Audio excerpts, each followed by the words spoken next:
அனைவருக்கும் வணக்கம். TNPSC group 2 group 4 ஆகிய போட்டித் தேர்வுக்கு தயாராகும் மாணவர்கள் அனைவருக்கும் உதவும் வகையில் பொது அறிவு, வரலாறு, குடிமையியல் சம்பந்தமான வீடியோக்கள் நம்ம கொடுத்துட்ருக்கோம். சிவிக்ஸ் சம்பந்தமானது. குடிமையியலில் நம்ம ஏற்கனவே 6ஆம் வகுப்பு முழுமைக்கும் கொடுத்துட்டோம். 7ஆம் வகுப்பு இந்த வீடியோவோட அதுவும் முடியுது. அடுத்த வீடியோ 8ஆம் வகுப்பு குடிமையியல் பாடத்திலேருந்து வரக்கூடிய அனைத்து பாடங்களும் உங்களுக்கு கொடுக்கப்படும். இப்போ நம்ம 7ஆம் வகுப்பு சமூக அறிவியல் புதிய பாடப்புத்தகத்தில் எந்த பாடம் பார்க்க போகிறோம் அப்படின்னா, சந்தை மற்றும் நுகர்வோர் பாதுகாப்பு. தலைப்பெண்ண சந்தை மற்றும் நுகர்வோர் பாதுகாப்பு, பாடம் 6, 7ஆம் வகுப்பு கடைசி பாடம். பாடத்தின் பெயர் என்ன? சந்தை மற்றும் நுகர்வோர் பாதுகாப்பு. சந்தைனா என்ன? இயற்கையாக தோன்றக்கூடிய ஒரு அமைப்பு. அங்கே வர்த்தக பரிமாற்றம் நடக்கும், போக்குவரத்துக்கும் எளிமையாக இருக்கணும். இந்த 2 காரணம் தான் ஒரு சந்தையை, அதாவது ஒரு நிலத்தை முடிவு செய்யும். அங்கே சந்தை வேணுமா இல்லையா அப்படின்றத. அந்த பாடத்தை பற்றி தான் நம்ம முழுமைக்கும் பார்க்க போகிறோம். 7ஆம் வகுப்பு தேர்ட் டேர்மில் குடிமையில் லாஸ்ட் பாடத்தில் மொத்தம் 32 வினாக்கள் இருக்குது. முதல் கேள்வி, புக் பேக் கொஸ்டின்ஸ் எல்லாம் ஃபஸ்ட்டு கொடுத்துருவோம். எந்த ஒரு சந்தர்ப்பத்தில் உள்ள நுகர்வோர் குறைபாடுள்ள தயாரிப்புக்காக உற்பத்தியாளருக்கு எதிராக புகார் செய்ய முடியாது? இப்போ நம்ம ஒரு ப்ராடக்ட் வாங்குகிறோம், அதில் ஏதாவது குறைபாடு இருந்துச்சுன்னா கண்டிப்பாக நம்ம என்ன செய்வோம்? அதுக்கான கிளைம் கேட்போம்ல. அந்த கிளைமில் எது அடங்காது அப்படின்ற ஆப்ஷன் வச்சுருக்காங்க. பொருட்களின் தொகுதி எண்ணை வச்சு நீங்கள் கிளைம் பண்ண முடியாது. பொருட்களின் தொகுதி எண். எந்த ஒரு சந்தர்ப்பத்தில் ஒரு நுகர்வோர் குறைபாடுள்ள ஒரு தயாரிப்பிற்காக உற்பத்தியாளருக்கு எதிராக புகார் செய்ய முடியாது அப்படின்னா பொருட்களின் தொகுதி எண். கேள்வி நம்பர் 2, உற்பத்தியாளர்களின் முடிவில் இருந்து நுகர்வோர் பல்வேறு சிக்கல்களை எதிர்கொள்கின்றனர். இதுக்கு காரணம் என்ன அப்படின்னா, நியாயமற்ற வர்த்தக நடைமுறைகள். அதாவது என்னென்னா, நியாயம் அல்லாத வர்த்தக நடைமுறைகள் தான், நியாயமற்ற வணிக நடைமுறைகள் தான் இதற்கு காரணம். அப்போ உற்பத்தியாளர்கள் முடிவிலிருந்து நுகர்வோர்கள் பல்வேறு சிக்கல்களை இதன் மூலமாக பெறாங்க. கேள்வி நம்பர் 3, தேசிய, மாநில, மாவட்டங்களில் உள்ள நுகர்வோர் நீதிமன்றங்களின் அமைப்பு வணிகர்களின் நியாயமானதை வர்த்தக நடைமுறைக்கு எதிராக நுகர்வோர் குறைகளை ஆராய்வது என அழைக்கப்படுகிறது. அப்போ என்ன சொல்கிறாங்கன்னா, நுகர்வோருக்கு ஏதாவது ஒரு பிரச்சனை வந்துச்சுன்னா அவங்க தேசிய ரீதியாக, மாவட்ட ரீதியாக, மாநில ரீதியாக நீதிமன்றத்தை அணுகலாம் அப்படின்றாங்க. இதற்கு பேர் தான் 3 அடுக்கு அமைப்பு. இதுக்கு பேர் தான் என்னது? 3 அடுக்கு அமைப்பு. கேள்வி வரும், தேசிய நுகர்வோர் பாதுகாப்பு சட்டம் 1986, customer protection act, cobra, COPRA. அது என்ன சொல்லுது அப்படின்னா, நீங்கள் ஒரு பொருளை வாங்குறீங்க அப்படின்னா நியாயமற்ற முறையில் வர்த்தக நடைமுறை இருந்தாலும், அல்லது பொருட்களில் ஏதாவது குறைபாடு இருந்தாலும், அல்லது சேவைகளில் ஏதாவது ஒரு குறைபாடு இருந்தாலும் நீங்கள் மாவட்ட நீதிமன்றத்தையோ, மாநில நீதிமன்றத்தையோ, தேசிய நீதிமன்றத்தையோ நீங்கள் அணுகலாம். சரி சார், இந்த மாவட்ட நீதிமன்றம், மாநில நீதிமன்றம், தேசிய நீதிமன்றத்தை எப்படி அணுகலாம் அப்படின்னா, நீங்கள் வாங்கக்கூடிய அந்த பொருள் அந்த பொருளோட மதிப்புகள் பார்த்திங்கன்னா 1 கோடிக்கும் அதிகமாக இருந்துச்சுன்னா நீங்கள் தேசிய நுகர்வோர் குறைதீர் ஆணையத்தை நீங்கள் அணுகலாம். 1 கோடிக்கும் அதிகமான மதிப்பு இருந்துச்சுன்னா. அதே இது 1 கோடிக்கும் குறைவாக மதிப்பு இருந்துச்சுன்னா நீங்கள் மாநில நுகர்வோர் குறைதீர் ஆணையத்தை நீங்கள் அணுகலாம். 20 லட்சத்துக்கு மதிப்பு இருந்துச்சுன்னா நீங்கள் மாவட்ட குறைதீர் ஆணையத்தை அணுகலாம். இதுதான் அந்த 3 அடுக்கு முறை. இதைத்தான் சொல்லக்கூடிய சட்டம் நுகர்வோர் பாதுகாப்பு சட்டம் 1986. அதை முழுக்க தான் இந்த வீடியோ பற்றி பார்க்க போகிறோம். நான் ஏன் ஃபஸ்ட்டே உங்களுக்கு இவ்வளோ தூரம் இன்ட்ரோ கொடுக்குறேன் அப்படின்னா, அதை பற்றி உங்களுக்கு தெரியணும்ல. நுகர்வோர் பாதுகாப்பு சட்டம் எதுக்கு கொண்டு வந்தாங்க, ஏன் கொண்டு வந்தாங்க, எங்கே கொண்டு வந்தாங்க, அது குறைபாடுகள் இருந்தால் நம்ம எங்கெங்கே கொண்டு போய் சேர்க்கலாம் அப்படின்றதுக்காக தான் இந்த 3வது கேள்வி. கேள்வி நம்பர் 4, தரம் குறைவான பிற வெளிப்புற பொருட்களை ஒரு உயர்ந்த தரமான பொருளுடன் கலப்பது எவ்வாறு அழைக்கப்படுகிறது? ஆன்சர், கலப்படம் என அழைக்கப்படுகிறது. தரம் குறைவான பிற வெளிப்புற பொருட்களை ஒரு உயர்தரமான பொருளோடு கலப்பது எவ்வாறு அழைக்கப்படுகிறதுனா கலப்படம். 2 அல்லது அதற்கு மேற்பட்ட டாஸ் பொருட்கள், சேவைகள் மற்றும் தகவல்களில் ஈடுபடும் ஒரு சந்தை என அழைக்கப்படுகிறது. அப்போ ஒரு சந்தைன்னா என்ன? பரிமாற்றம் நடைபெறணும். அது ஒரு லைன் தான் இங்கே கேள்வி. அப்போ பரிமாற்றம் 2 அல்லதுக்கு மேற்பட்ட பொருட்களோட பரிமாற்றமாக இருக்கலாம், தகவலாக இருக்கலாம், சேவையாக இருக்கலாம். அது நடக்கக்கூடிய இடம் ஒரு சந்தை. அதான் இந்த கேள்வி நம்பர் 5. கேள்வி நம்பர் 6, ஒழுங்குபடுத்தப்பட்ட சந்தைகளில் பொருத்தமான டாஸ் அதிகாரிகளால் சில மேற்பார்வை உள்ளது. அரசாங்க அதிகாரிகளால் ஒரு சில மேற்பார்வைகள் மேற்கொள்ளப்படும். ஒழுங்கமைக்கப்பட்ட சந்தைகளில் பொருத்தமான, இப்போ ட்ராய் இருக்குது, ட்ராய் தேசிய தொலைத்தொடர்பு ஆணையம், அங்கே ப்ரைவேட்டோட எல்லாத்தையும் மானிட்டர் பண்ணிகிட்டு இருப்பாங்கல்ல, அது மாதிரி தான். எடுத்துக்காட்டு புக்கில் இருக்குது. ஒழுங்குபடுத்தப்பட்ட சந்தைகளில் பொருத்தமான அரசாங்க அதிகாரிகளால் சில மேற்பார்வை உள்ளது. அந்த டேஷில் நம்ம என்ன ஃபுல் பண்ணணும்? அரசாங்க அப்படின்ற வார்த்தை. டேஷ் என்பது ஒரு சந்தையை கட்டமைப்பை குறிக்கும். அதில் முழு உற்பத்தியிலும் ஒரு கட்டுப்பாடு கொண்ட ஒற்றை தயாரிப்பு அல்லது விற்பனையாளராக இருக்கிறார். ஒற்றை தயாரிப்பினாலே முன்னுரிமை. ஒற்றை தயாரிப்பினாலே முன்னுரிமை. அப்போ முன்னுரிமை என்பது ஒரு சந்தை கட்டமைப்பை குறிக்கிறது. ஆமாம், குறிக்கிறது. அந்த சந்தை கட்டமைப்பை எப்படி உருவாக்குறாங்கன்னா, முழு உற்பத்தியும் கட்டுப்பாட்டையும் ஒரு நபரோ அல்லது ஒரு நிறுவனம் வச்சுருக்கு. அவ்வளோதான். முழு உற்பத்தியும் ஒரு கட்டுப்பாட்டை கொன்ற ஒற்றை தயாரிப்பு அல்லது ஒரு விற்பனையாளராக இருக்கிறார். இதுக்கு கேள்வி நம்பர் 8. டேஷ் நியாயமற்ற வர்த்தக நடைமுறைகளை சரிபார்க்க நுகர்வோர் பாதுகாப்புத் துறையின் மகா சாசனம் என கருதப்படுகிறது. டேஷ் நியாயமற்ற வர்த்தக நடைமுறைகளை சரிபார்க்க நுகர்வோர் பாதுகாப்புத் துறையின் மகா சாசனம் என கருதப்படுகிறதுனா நுகர்வோர் பாதுகாப்பு சட்டம் 1986. பொறுத்துக. நுகர்வோர் உற்பத்தி சட்டம் 1986, சட்டப்பூர்வமான அளவீட்டு சட்டம் 2009, இந்திய தர நிர்ணய பணியகம் 1986, அத்தியாவசிய பொருட்கள் சட்டம் 1955. இதில் இந்த அத்தியாவசிய பொருட்கள் சட்டம் 1955 ரொம்ப முக்கியமான கேள்வி. ஏன் அப்படின்னா இந்த 1985 ஒரு 3 விதமான கேள்விகள் வரும். ஞாபகம் வச்சுக்கோங்க. இந்திய குடியுரிமை சட்டம் 1955, இந்திய குடியுரிமை சட்டம் 1955 ஞாபகம் வச்சுக்கோங்க. எப்பயுமே ஒரு ஆண்டில் 2-3 நிகழ்வு நடக்கும். நம்ம எல்லாத்தையும் தொகுத்து படிச்சுக்கணும். இப்போ பொறுத்துக்கு போயிடுவோம். நுகர்வோர் உற்பத்தி சட்டம் 1986, சட்டப்பூர்வமாக அளவீட்டு சட்டம் 2009, இந்திய தர நிர்ணய பணியகம் 1986, அத்தியாவசிய பொருட்கள் சட்டம் 1955. கூற்று 1. உள்ளூர் சந்தைகளில் வாங்குபவரும் விற்பவர்களும் உள்ளூர் பகுதியைச் சேர்ந்தோர் அல்லது மட்டுமே. அப்போ என்ன சொல்கிறாங்கன்னா, ஃபஸ்ட்டு இந்த ஸ்டேட்மெண்ட் பார்க்கும்போது உங்களுக்கு புரியாத மாதிரியே இருக்கும். உள்ளூர் சந்தைகளில் வாங்குவோரும் விற்பவரும் உள்ளூர் பகுதியைச் சேர்ந்தவர்கள் மட்டுமே அப்படின்னு கொடுத்துருக்காங்க. ஆமாம், உள்ளூரை சேர்ந்தவங்க தான் 90% அந்த சந்தையில் ஈடுபடுவாங்க. கூற்று சரிதான். காரணம் பாருங்கள், ஒரு சந்தை இயற்கை இடம் அல்லது புவியியல் இருப்பிடத்திற்கு கட்டுப்படுத்தவில்லை. ஆமாம், கட்டுப்படுத்தாது. ஒரு சந்தை இயற்கை இடம் அல்லது புவியியல் இருப்பிடத்திற்கு கட்டுப்படுத்தவில்லை. ரெண்டுமே சரிதான். ஆனால் காரணம் கூற்ற விளக்கலை. ஏன்னா இது சந்தைக்கான வரையறை. அது சந்தைனா என்ன, யார் பங்கேற்கிறான்னு வருது. அங்கே பங்கேற்பு பற்றி வருது, இங்கே பங்கேற்கும் இடம் பற்றி வருது. அப்போ என்ன அர்த்தம் அப்படின்னா, கூற்று காரணம் இரண்டும் சரி. ஆனால் காரணம் கூற்றுக்கான சரியான விளக்கம் அல்ல. அந்த ஒரு லைனில் மாறும். காரணம் கூற்றுக்கான சரியான விளக்கம் அல்ல. ஏன் அப்படின்னா, மேலே உள்ளூர் சந்தைகளில் வாங்குவோர் விற்பவர்கள் உள்ளூரை சார்ந்தவர்கள் அப்படின்னு கொடுத்துட்டு கீழே சந்தையை பற்றி தான் சொல்லியிருக்காங்க. அங்கே உள்ளூர் சந்தைன்ற ஒரு வார்த்தை வரலை. அதனால் அது தவறு. ஞாபகம் வச்சுக்கோங்க. ரெண்டுமே ரொம்ப முக்கியமான புக் பேக் கொஸ்டின்ப்பா. இப்போ நம்ம புக்குக்குள்ளே டீட்டெயில்டாக வீடியோ போயிடுவோம். பொருளாதாரத்தில் சந்தை என்ற சொல் எவற்றை குறிக்கிறது? பொருளாதாரத்தில் சந்தை என்ற சொல் பண்டத்திற்கான கடையையும் அல்லது பொருட்களின் தொகுப்பையும் குறிக்கிறது. பொருளாதாரத்தில் சந்தை என்ற சொல் எவற்றை குறிக்கிறதுனா பண்டத்திற்கான கடையையும் அல்லது பொருட்களின் தொகுப்பையும் குறிப்பதாகும். சந்தைகளின் வகைப்பாடு எவை? சந்தைகளின் வகைப்பாடுகள் 2. தயாரிப்பு சந்தை, காரணி சந்தை. தயாரிப்பு சந்தை ப்ரொடக்ஷன்ஸ் உங்களுக்கு எல்லாமே தெரியும், மேனுஃபேக்சரிங்னு சொல்லுவாங்க. அதே மட்டும் இல்லாமல் காரணி சந்தை. அதனால் காரணி சந்தைனா நிலம், உழைப்பு, மூலதனம் இவற்றின் மூலமாக பெறப்படும் சேவை தான் அந்த காரணி சந்தை. இதன் மூலமாக வருவாய் ஈட்டுவாங்க. நிலத்தை கொடுத்து வருமானம் ஈட்டுவாங்க, முதலீடை கொடுத்து வருமானத்தை ஈட்டுவாங்க, உழைப்பை கொடுத்து வருமானத்தை ஈட்டுவாங்க. அப்போ நிலம், உழைப்பு, மூலதனம் எல்லாமே காரணி சந்தையை சேரும். அப்போ சந்தைகளின் வகைப்பாடுகளில் பல தரப்பு இருக்குது. அதில் 2 வகையாக மேஜராக பிரிக்கிறாங்க. ஒன்று தயாரிப்பு சந்தை, இன்னொன்று காரணி சந்தை.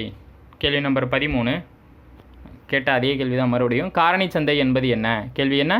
காரணி சந்தை என்பது நிலம், மூலதனம், உழைப்பு போன்ற உற்பத்தி காரணிகளை வாங்குவதற்கும் விற்பனை செய்வதற்குமான இடம்.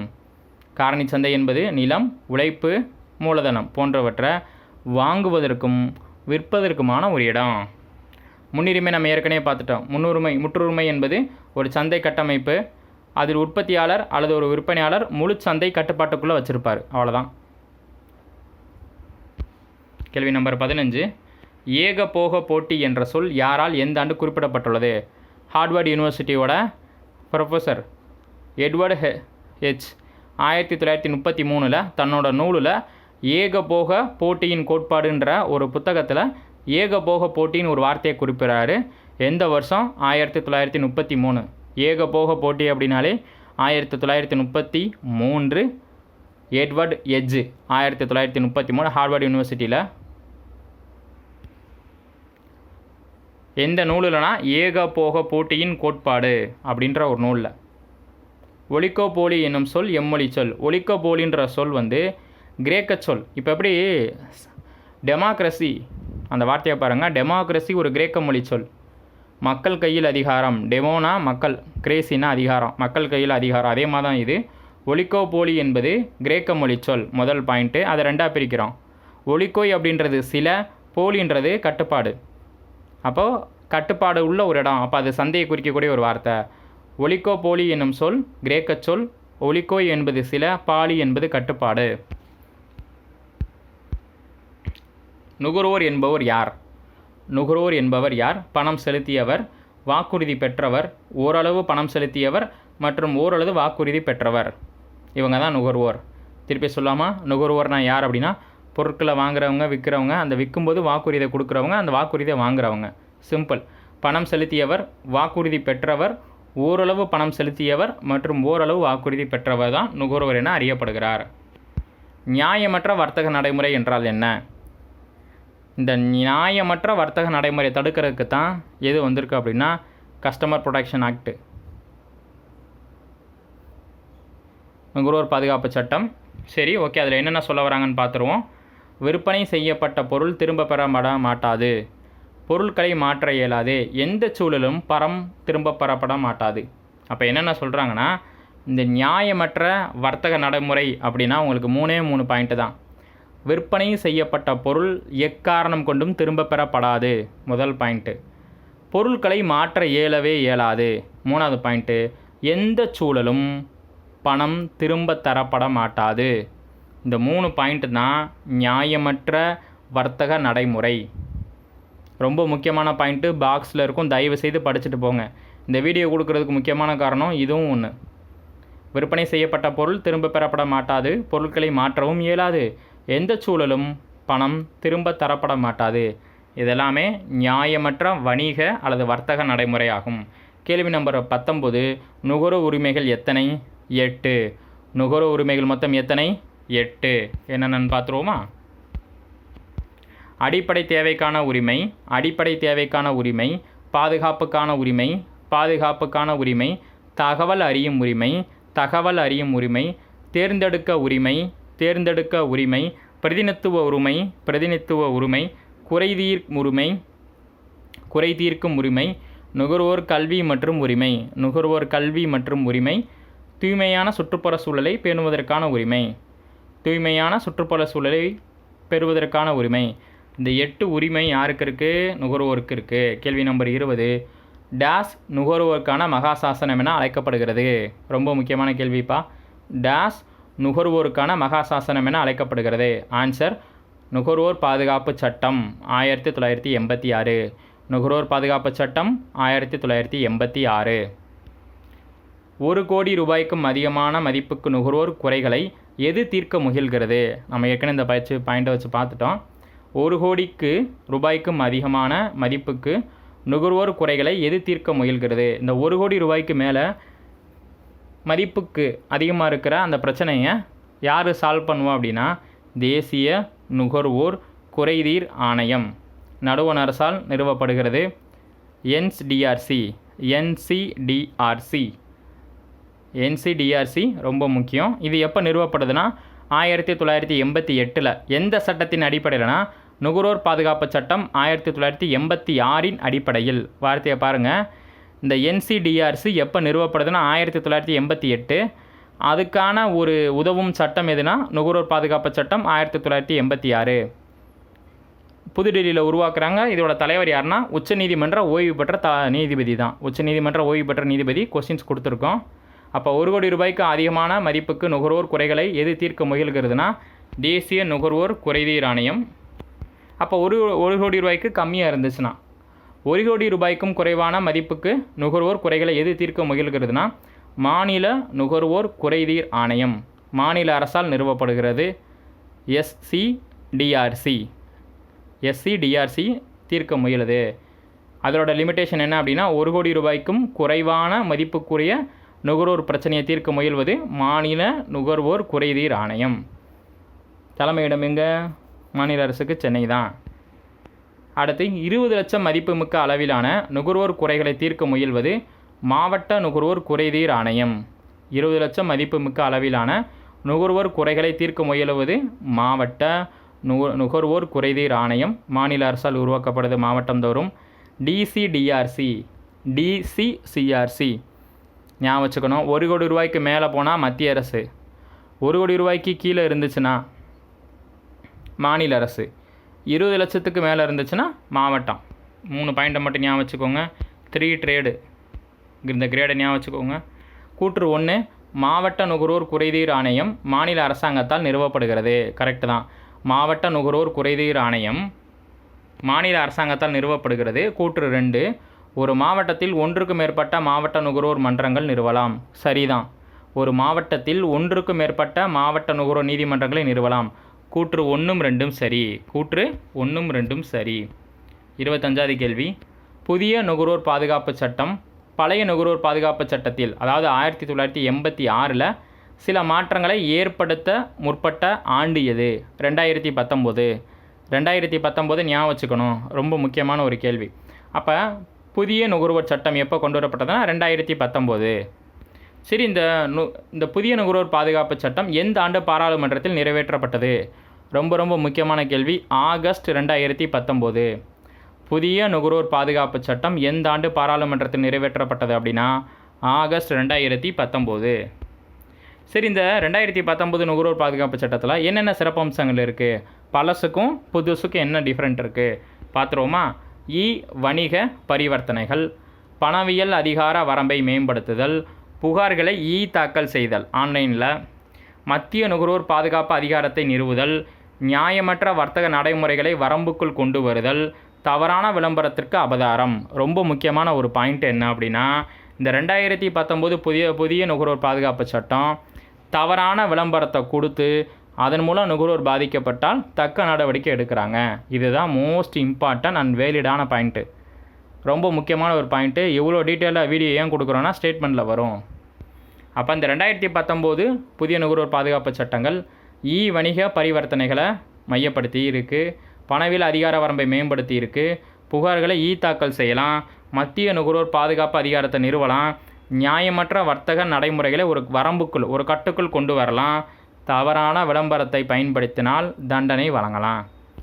இது எல்லாமே புதிய நுகர்வோர் பாதுகாப்பு சட்டம். சரி, இந்த தவறான விளம்பரத்துக்கு எவ்வளோ ஃபைன் போடுறாங்க அப்படின்னு பார்த்துருவோமா? தவறான விளம்பரத்திற்காக மத்திய நுகர்வோர் பாதுகாப்பு ஆணையம் ஒரு உற்பத்தியாளர் அல்லது ஒரு ஒப்புதல் அளிப்பவருக்கு ரூபாய் வரை அபராதம் விதிக்கலாம். ரொம்ப முக்கியமான ஒரு பாயிண்ட்டுப்பா.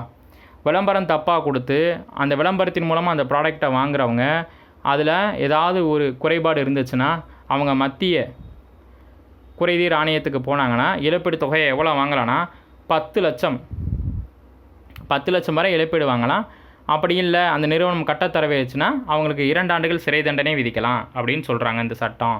2019 புதிய நுகர்வோர் பாதுகாப்பு சட்டம் சொல்லுது, தவறான விளம்பரத்திற்காக மத்திய நுகர்வோர் பாதுகாப்பு ஆணையம் ஒரு உற்பத்தியாளர் அல்லது ஒப்புதல் அளிப்பவருக்கு ரூபாய் வரை அபராதம் விதிக்கலாம். அப்படின்னா 10 லட்சம் அல்லது 2 ஆண்டு தண்டனை. 10 லட்சம் அல்லது 2 ஆண்டு தண்டனை. அதுக்கு மேலே அடுத்தடுத்து குற்றத்தில் ஈடுபட்டுகிட்டே இருக்காங்க அப்படின்னா, மீண்டும் ஒரு குற்றம் நிரூபிக்கப்படுது அப்படின்னா 50 லட்சம் அல்லது 5 ஆண்டு சிறை தண்டனை. 50 லட்சம் அல்லது 5 ஆண்டு சிறை தண்டனை ரொம்ப முக்கியம். 50 லட்சம் அல்லது 5 ஆண்டு சிறை தண்டனை ரொம்ப முக்கியங்க.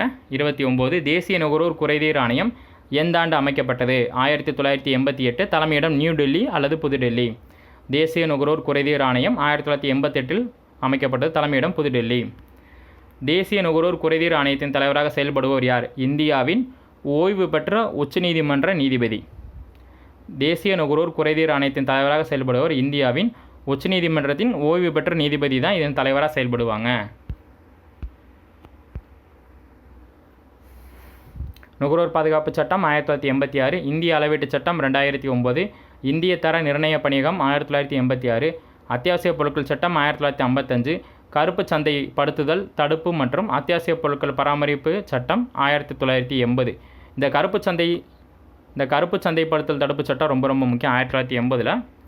கேள்வி, லாஸ்ட் கேள்வி. புதிய நுகர்வோர் பாதுகாப்பு சட்டம் டேஸுக்கு மேலான சட்டமாகும். 30 வருடங்களுக்கு மேலான சட்டம்.